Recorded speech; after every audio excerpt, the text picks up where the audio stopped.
Yo, you saying to me, Big Dog back again?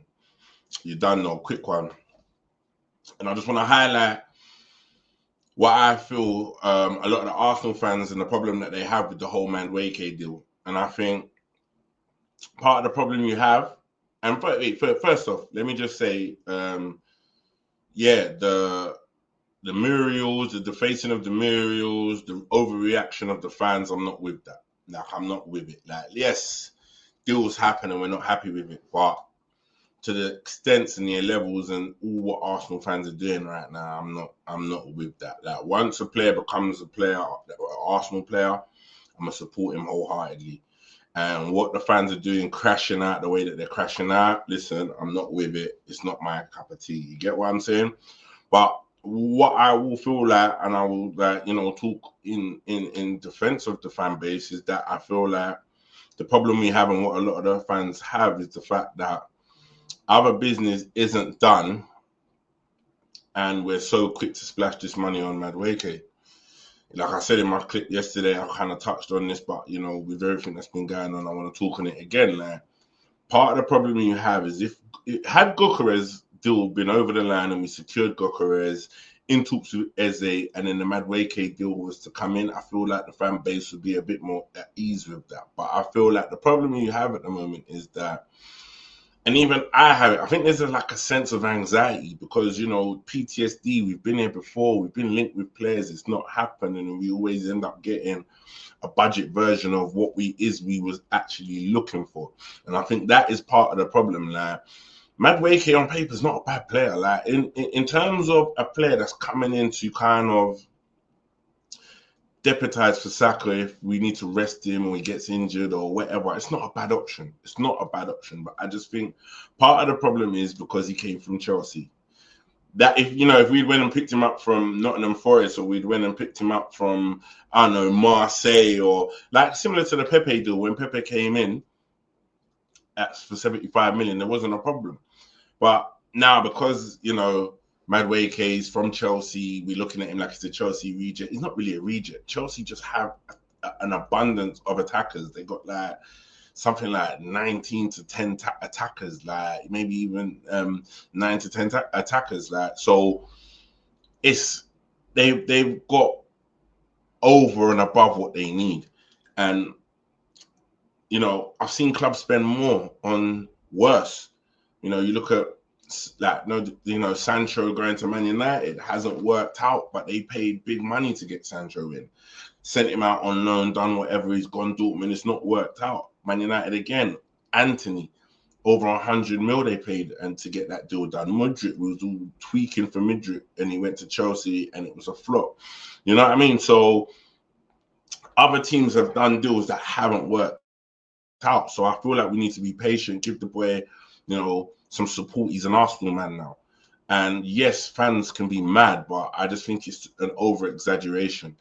And I feel it is partly to do with the fact that the big signings that we're looking for hasn't come. The fact that we haven't secured a striker yet. The fact that we've been, we've had this where we've been back and forth with Sheshko. Now, the Gokares deal, we're not hearing anything of any progression. Like, all we're waiting for that with the Gokares deal is a here we go, and it hasn't happened yet. And that is what is worrying people. And then, you start to see the Ollie Watkins. And listen, like I said before, Arsenal good enough to just, end of the transfer window, we end up with Ollie Watkins. Do you get what I'm saying? And that is the fear. That is the fear. We know how good we will be if we secure Eze, if we secure Gokares, and then if the Madueke deal came in then. But what I'm seeing from the fan base now is borderline embarrassment, and it's like no other fan base reacts the way we react. And that's the thing that gets me mad, is that people that claim to watch football and know ball can't use their common sense to see that this isn't a bad deal. Same with the Norgard deal, all this uproar about Norgard, but it's not a bad deal. In terms of what you need, in terms of squad depth and what you need to move forward and have that rotation and be able to bring players on and off, it's not that bad. We don't want to overthrow Saka. We love Saka. I, for one, love Saka. I feel like Saka is a player that can play out on the right up until he's 29, 30 for us, like at a high level. He's got that ability. So you don't want to overthrow him, but what you want to do is have a player that can come in and give you the same sort of output and even have the potential to even put out even more quality.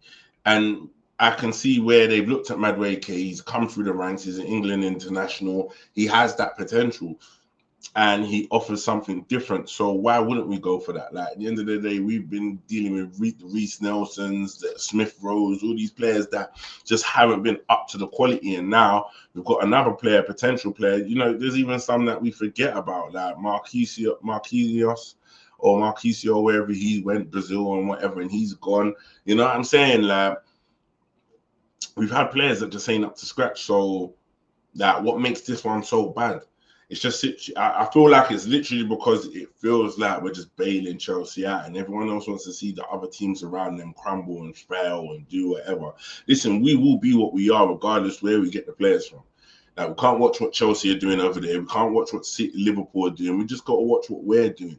And providing we still get Gyökeres over the line and we can bring in Eze, I feel like we have a tremendous team that can go on to do great things. And I feel like the fan base needs to calm down. I feel like most of the fan base are rage baiting and gaslighting because Arteta isn't their choice. Arteta isn't the manager that they want.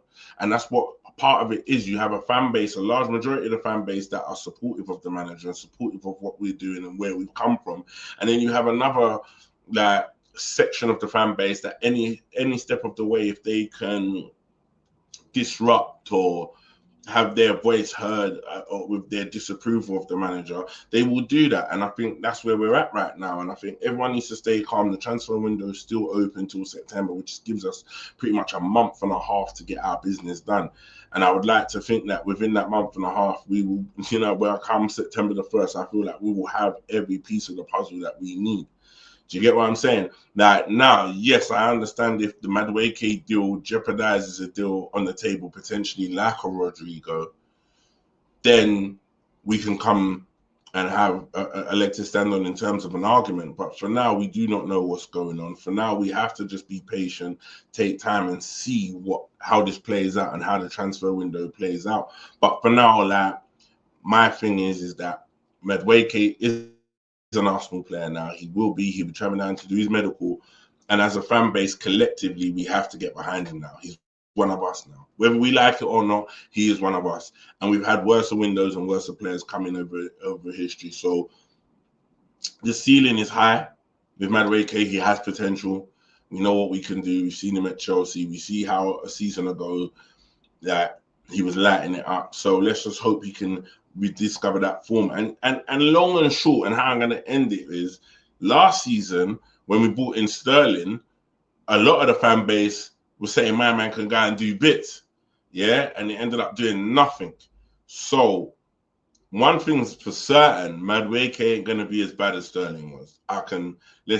You can come and refer back to this video that 6 months from now and see and pull me up if I'm wrong. But trust me, he's definitely going to be better than Sterling. So we all just need to take a chill pill, calm down, yeah, and let Berta cook. Yeah?